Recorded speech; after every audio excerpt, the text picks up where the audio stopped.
Welcome to Self-advocacy, a podcast to educate and inform you about disability employment issues.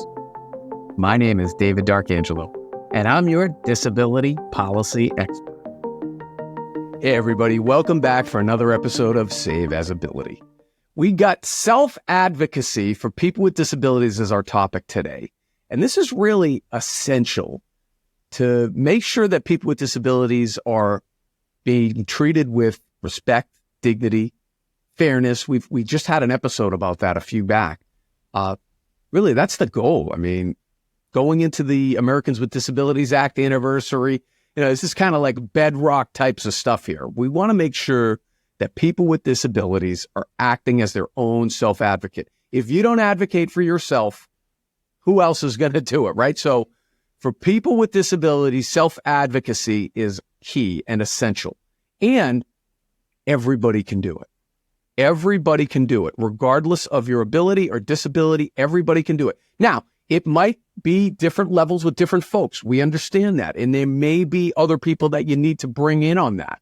A parent, a loved one, a spouse, whoever, whatever the case may be. But it's up to you to advocate for yourself. And so we're going to go over 3 keys here. There's many, but we're going to go over, to me, the top 3 things you need to do for self-advocacy for people with disabilities, okay? Whether you're a person with a disability or somebody who knows a person with a disability, this is what we're talking about here. So the number 1 thing is know your rights. We're here in America. We have the Americans with Disabilities Act that is put in place. It's federal civil rights law put in place to make sure people with disabilities don't get discriminated against. So you got to know that. You got to know that, the cornerstone of self-advocacy kind of falls on these laws, making sure that you're not getting discriminated against. Well, that falls under the ADA. There's other things too. If you're in an education environment, you need to know about IDEA, the Individuals with Disabilities in Education Act. You need to know about that. You need to know about other state and federal regulations, right? So part of that is doing your homework, doing your research, making sure that you're up to speed on your rights. So you got to know your rights. You got to know what is available to you, because some of it might not be, right? Different disabilities, we've talked about this, have different definitions. That's one of the reasons why the ADA definition is intentionally so broad, because it includes all people with disabilities, right? If you meet that definition, a physical or mental impairment that substantially limits one or more major life activities, being regarded as or having a record of, that 3-pronged definition that's in the ADA. If you're a person with a disability there, then the ADA covers you there from that discrimination, right? Now, we're talking about other benefit level programs, like, if you're going to get cash benefits from Social Security, that's going to be a different definition that you're going to fall under, right? So you got to know that. You got to know some of these things to be able to know what laws you're, air quotes, covered under, and what your rights are under those specific laws, okay? So that's the first thing, is know your rights, know what you're talking about. It's all public information. It's an internet search away, okay? Or go look on YouTube, look up Self-advocacy. We've been covering these episodes here of all the various laws and regulations. They're there to protect you and to ensure that you're not getting discriminated against, and that you can access the programs and benefits and services that you deserve as an American. All right. So that's the first thing. Know your rights. The second thing is a little bit of an offshoot of that. And it's, once you know your rights, well, now you got to build your network.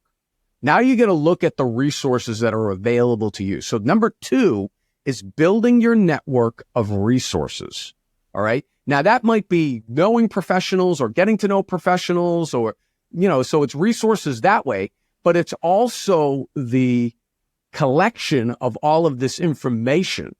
How are you going to know your rights? Well, you got to go and look at these webinars that they have out there, read the flyers and the FAQs, and go to the organizations, the entities that are out there, whether it be a public organization, a governmental organization, or a private organization, or whatever the case may be.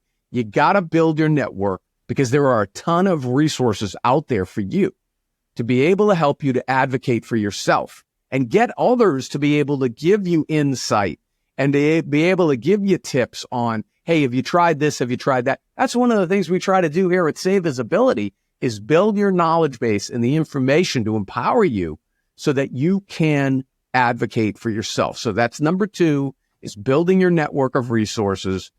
And again, that includes professionals and colleagues and professional organizations, government agencies, programs that are put in place to be able to serve people with disabilities, okay? That's number 2. And then number 3 for self-advocacy, the key builds off of really 1 and 2. Yeah, you got to know your rights and you got to have a good network of resources, but you got to be able to communicate it. You got to be able to, at some point, gather the information and then articulate it back out. So number 3 is having quality communication. Okay, now some people are natural born communicators. Others need to work at it. That's a spectrum. Wherever you fall there, though, you got to put that effort in.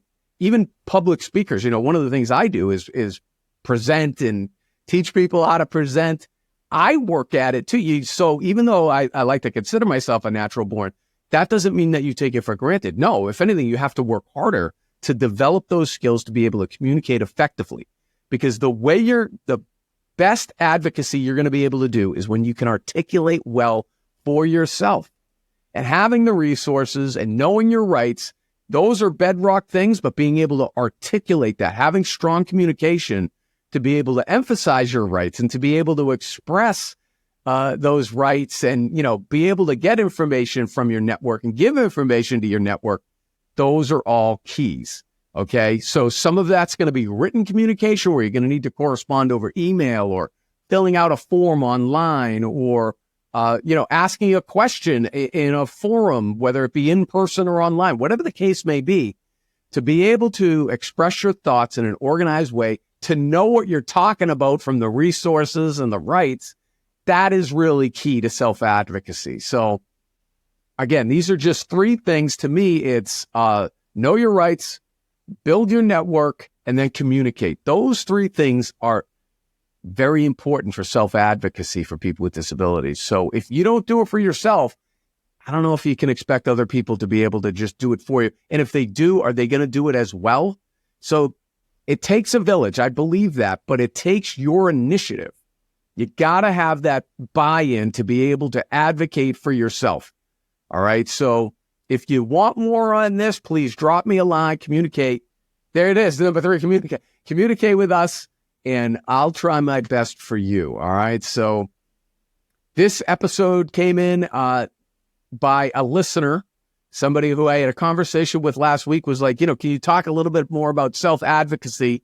So we've got some future episodes coming as well on it. But I hope these 3 keys are helpful to you and what we're trying to do for people with disabilities. So we're trying to improve the human condition here. One of the best ways you can do it is to express what you need, be educated on it, express yourself, advocate for yourself. You can do it. It's David D'Arcangelo, Save Visibility. I hope you enjoyed this episode. I hope you have a great day. For more information about disability employment issues, please visit our website, disabilityemploymentsolutions.com. The Save As Ability podcast is available on Apple Podcasts, Spotify, our YouTube channel at Disability Policy Expert, or wherever you stream your podcasts. Subscribe, stream, rate, and review our shows. Your ratings and reviews help our show reach new audiences. Produced by Pod Pro Entertainment. Save As Ability lives within a network of podcasts located at podproentertainment.com. #TheNewRadio. Again, my name is David D'Arcangelo, and I'm your disability policy expert. Until next time, thank you. I hope you have a great day.